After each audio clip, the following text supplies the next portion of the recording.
नमस्कार, मी संजुनीताई बारंगुळे, प्रहारच्या सोलापूर जिल्हाध्यक्षा. आज लाईव्ह यायचं कारण असं आहे, गेली 7 ते 8 दिवसापासून जे स्वतःला मंत्री म्हणतात बावनकुळे साहेब यांनी आमच्या नेत्यावरती आक्षेप घेतला आहे. आमच्या नेत्यावरती, बच्चू कडूवरती चिखलफेक केलेली आहे आणि स्वतः काय म्हणताय ते की बच्चू कडू जे आंदोलन करतायत ती एक नोटंकी आहे. ओ बावनकुळे साहेब, उपोषण 7 दिवस केलं मोजरी तालुक्यात. तुकडोजी महाराजाच्या पायथ्याशी 7 दिवस अन्नत्याग आंदोलन केलं. त्याला तुम्ही नोटंकी म्हणताय आणि तोंडवरी करून त्या उपोषणाच्या ठिकाणी येऊन तुम्ही मोठमोठे वादे केले. त्याचं काय? नंतर 142 किलोमीटर बच्चू कडूंनी शेतकऱ्याच्या कर्जमाफीसाठी उतारा कोरा कोरा म्हणून 142 किलोमीटरची पायी यात्रा केली. त्याला तुम्ही नोटंकी म्हणताय. आणि तुमचं काय? ज्यावेळी विधानसभेची निवडणूक लागली त्यावेळी तुम्ही वरतोंड करून उतारा कोरा कोरा करू म्हणाले. तुमचे शब्द तुम्हाला पाळणं होत नाही आणि त्या शब्दाची जाणीव करून देण्यासाठी जर आम्ही आंदोलनं करत असू, उपोषणं करत असू, त्याला तुम्ही नोटंकी म्हणताय. आणि तुमची नोटंकीचं काय? शब्द देताय, आंदोलनाच्या ठिकाणी येऊन मोठमोठ्या तोंडाने म्हणताय की तुमच्या मागण्या मंजूर करू, आंदोलन माघारी घ्या म्हणून हातापाया पडत येत आहे. आणि आता माझ्या नेत्याला तुम्ही नोटंकी म्हणताय.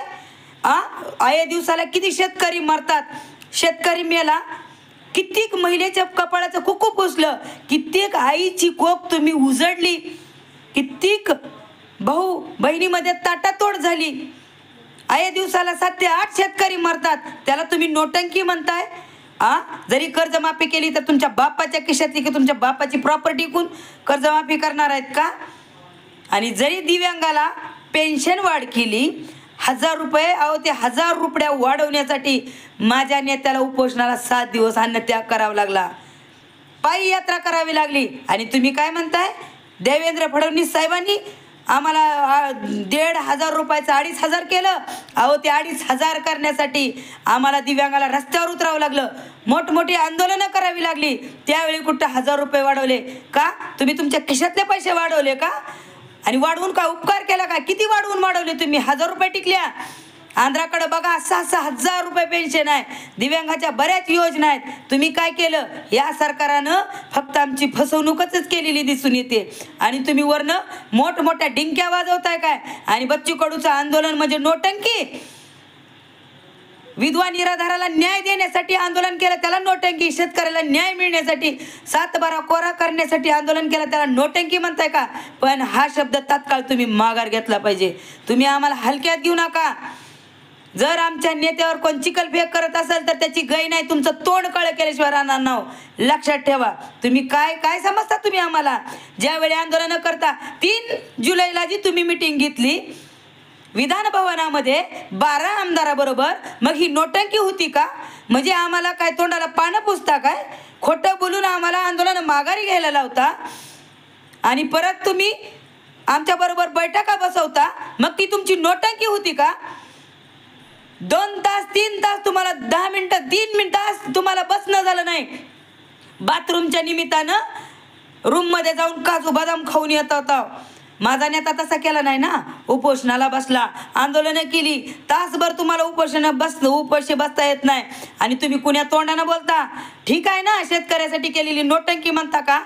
मग करा तुम्ही उपोषणं, करा पायी यात्रा, मग कळेल तुम्हाला नोटंकी काय असते ती आणि आंदोलन काय असतं. आणि शेतकऱ्यासाठी, विधवा निराधारासाठी रस्त्यावर उतरणाऱ्या नेत्याला लढायला तुम्ही काय म्हणता? नोटंकी. तुमची नोटंकी काढल्याशिवाय मला एक कळत नाही. तुम्हाला आज जी मुख्यमंत्री महोदय पद भेटलेलं आहे कोणाच्या जीवावर?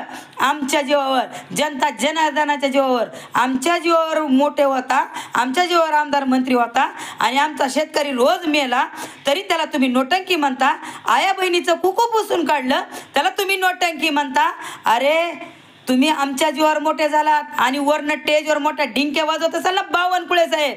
तुमचं मंत्रिमंडळ पूर्ण पागल झालंय, पागल. पिसाळ कुत्र चावलं का काय तुम्हाला?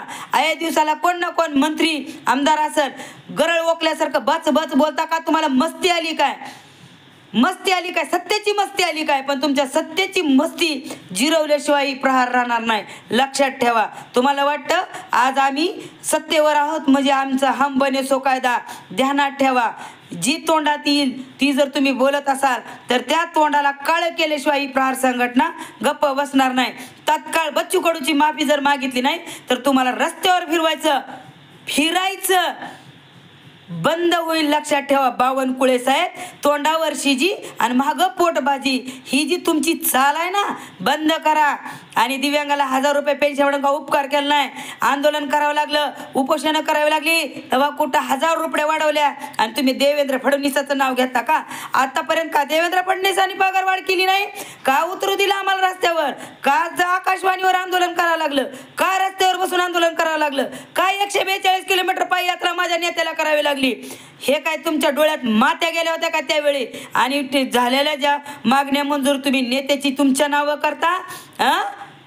लक्षात ठेवा, तात्काळ माफी मागितली ठीक, नाही तर बाहेर फिरू देणं मुश्किल करणार आहे, कळलं? बावनकुळे साहेब.